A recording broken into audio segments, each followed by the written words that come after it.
Como a Alemanha se tornou tão dependente do gás vindo da Rússia? Quem é e o que fez Gerhard Schroeder, o chanceler que antecedeu Angela Merkel, para garantir tal dependência? Nós vamos ver isso agora. Vem comigo.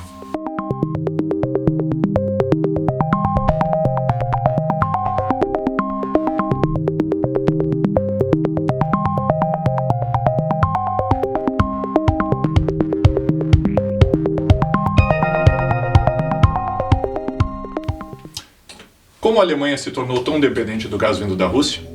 Bom, o processo começou em 1998, no governo do chanceler Gerhard Schroeder, do Partido Social Democrata da Alemanha, o SPD, que governou a Alemanha de 98 a 2005 com o apoio incondicional do Die Grünen, na chamada Rot-Grünen Koalition. Rot, vermelho, que é feito em alusão ao Partido Socialista SPD, e Grün, que significa verde, em referência ao Partido dos Ambientalistas. Bom, eles decidiram, conforme as palavras do próprio ex-chanceler, modernizar a matriz energética da Alemanha. A decisão consistia na reversão do uso de combustíveis fósseis e também da energia nuclear. E para isso era preciso estabelecer contratos com os principais fornecedores de energia da Alemanha. E isso foi feito no ano de 2000. E foi aí que começou a escalada de dependência da Alemanha do gás natural vindo da Rússia. Bom, o governo Schroeder, para fazer tais mudanças, precisava contar com a opinião pública. E isso ele tinha na época, pois vários protestos contra o uso de energia atômica estavam sendo feitos em toda a parte pela Europa. E também a pressão do Partido Verde, partido ambientalista, que não parava de crescer e não para até hoje de crescer aqui na Alemanha. Na época, foram criados todo um acervo legislativo para amparar as tais mudanças. Foi feito o imposto ecológico, foi feita uma lei das fontes de energias renováveis, foi estabelecido um Programa Nacional de Proteção ao Clima e também a introdução do comércio de CO2 em toda a Europa, essa questão de certificados de CO2. E estes são só alguns exemplos, porque mais de 20 leis foram aprovadas. Então, quando nós debatemos, na época, quando foram debatidos essa questão da matriz energética, o CDU, que é a União Democrática Cristã da Angela Merkel, foi, na época, radicalmente contra. E em 2005, o SPD sofreu uma acachapante derrota nas eleições federais, fazendo com que Schroeder tivesse que deixar o cargo, dando espaço para que Angela Merkel assumisse o poder.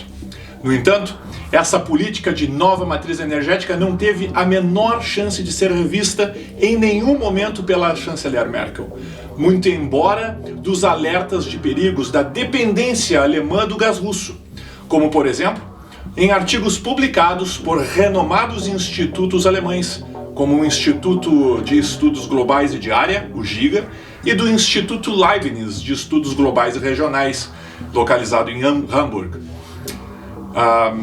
A sociedade alemã havia mudado e falar em energias renováveis até ontem mesmo era um tabu aqui para todos nós. Na verdade, o Partido Verde ainda até hoje não está satisfeito com as mudanças que foram feitas e eles sempre exigem mais e mais. Merkel acabou refém dessa política ambientalista em nome da governabilidade, e por fim ela também acabou abraçando essa ideia, já que um crescente número de eleitores completamente infantilizados com essas questões, que já não precisam mais se preocupar com questões essenciais da vida, como guerra, destruição, desemprego, falta de comida no prato. A abundância e a vida fácil aqui na Alemanha tornam os eleitores presas fáceis para esse tipo de política ambientalista desconectada do mundo real. Esse tipo de debate verde não tem espaço em lugares que você está preocupado em não ser invadido por uma nação estrangeira ou simplesmente em sobreviver. A gente percebe que existe um problema numa sociedade quando uma massa expressiva de eleitores dá mais ouvidos e transforma em heroína da resistência uma adolescente rica que gazeia a aula para viajar aos Estados Unidos num barco CO2 free, não poluente, emprestado pelo rei de Mônaco. Olha, quando essa gente se considera heróis da resistência por se alimentar de produtos bio, que em tese seriam livres de fertilizantes, mas que custam o dobro do preço, mas não se importam nem um pouco em trocar de jaqueta ou de telefone celular apenas para garantir suas posições na sociedade, mesmo sabendo que esses produtos são feitos por trabalhadores reduzidos às condições de escravidão em algum galpão no meio da China ou de Bangladesh. Olha, foi desse jeito que o governo Schröder deu início a esse processo de dependência do gás russo, essa dependência que perdura até hoje. E a Merkel, a Merkel ela cedeu essas chantagens ambientalistas em nome de uma governabilidade e para manter a opinião pública satisfeita, né? E foi assim que as usinas nucleares foram desligadas, os gasodutos foram construídos e se estabeleceu essa sem precedente e perigosa dependência energética da Alemanha em relação ao gás vindo da Rússia. O que nós precisamos falar agora é quem é e o que realmente fez Gerhard Schröder. Bom, nós já sabemos que Gerhard Schröder foi chanceler aqui da Alemanha, que antecedeu Angela Merkel e esteve à frente do governo de 98 a 2005. E que, em nome para poder governar, ele contou com o apoio dos ambientalistas do Partido Verde. Bom, agora, o que precisa ser dito e que passou a ser tratado pela imprensa alemã recentemente é que nós precisamos analisar com mais profundidade as relações de amizade entre Gerhard Schröder e Vladimir Putin. E olha, isso tem causado pânico nas fileiras do partido SPD, que é o partido do atual chanceler Olaf Scholz, o qual já tem sido visto por parte da população alemã como fraco e titubeante diante da tomada de decisões em relação às pressões da Rússia e em relação ao que a Rússia vem fazendo com a Ucrânia. E então, que relações são essas do Schröder com o Putin? Bom, numa ocasião, perguntado por um jornalista sobre o envenenamento do Alexei Navalny, que era o mais forte candidato à presidência da Rússia, opositor de Vladimir Putin, o ex-chanceler Schröder fez questão de dizer que Putin não tinha nada a ver com o caso. Recentemente, perguntado sobre a mobilização de tropas na fronteira com a Ucrânia, o ex-chanceler escapou da pergunta, respondendo sobre instabilidade política em Kiev. Gerhard claramente protege Vladimir Putin. Segundo o candidato à presidência da Rússia, Alexei Navalny, Schröder não passaria de um muito bem pago garoto de recados a serviço de Putin. Navalny também acusa Schröder de corrupção e ocultação de dinheiro recebido em troca de favores escusos. Olha, o que nós sabemos até agora é que há sim indícios de corrupção por parte do ex-chanceler.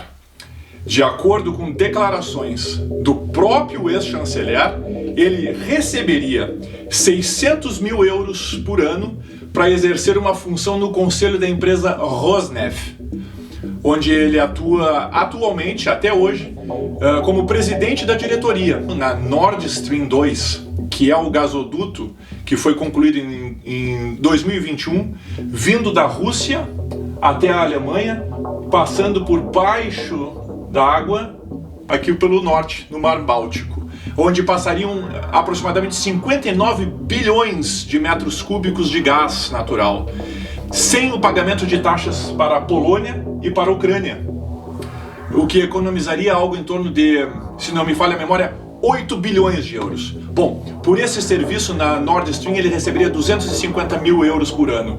E também ele teria um cargo na empresa Gazprom. Olha, vale dizer que a Rosneft e a Gazprom são empresas estatais russas. E isso significa que o ex-chanceler alemão está na lista direta de pagamento do governo russo. Vale dizer que a construção do canal do gasoduto Nord Stream 2 foi acordada em 2005, durante o governo Schröder. Agora, precisamos falar sobre o atual governo. E qual é a relação de Schröder com Olaf Scholz? Olha, Olaf Scholz foi líder do governo no parlamento, enquanto Schröder era chanceler. E até onde eu pude apurar na imprensa alemã, eles não seriam próximos. Muito embora o ex-chanceler tenha prestigiado agora Scholz na cerimônia de posse, inclusive o ex-chanceler Schröder teria apresentado um livro sobre a vida de Scholz, mas eles não teriam proximidade. E há toda uma movimentação dentro do SPD para afastar qualquer sombra de Schröder no atual governo. Scholz fez agora algo importante. Ele suspendeu as licenças de operação do gasoduto Nord Stream 2. Os analistas ficaram surpresos com essa reação, dada a dependência de gás da Alemanha em relação à Rússia. O que não sabemos é se ele fez isso para retaliar a Rússia ou por medo de ser associado ao ex-chanceler e colega de partido em um enorme escândalo de corrupção. Eu tenho a impressão de que se o nome de Schröder for associado ao atual governo de Scholz, inevitavelmente Scholz perderá o apoio da coalizão e que lhe dá sustentação no parlamento, já que aqui é um regime parlamentarista, o que poderia levar o seu governo a ser substituído. Então, ficam algumas perguntas no ar.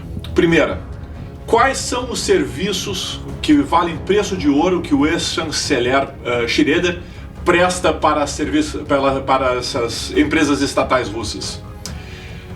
Ou será que esses serviços já foram prestados no passado, quando Schröder era o chefe do poder executivo alemão? Quem realmente se beneficiou nessa troca de matriz energética? Além de Schröder, é claro. Olha, para mim, duas coisas são certas. Uma é que 8 mil euros como pensão vitalícia pelo exercício da chancelaria, mais €500 mil para despesas de escritório, carros, motoristas, assessores, não são suficientes para o ex-chanceler do Partido Socialista. Ele precisa fazer um bico por fora. A segunda é que temos mais uma vez na história a esquerda tendo que se limpar na própria sujeira. Muito obrigado.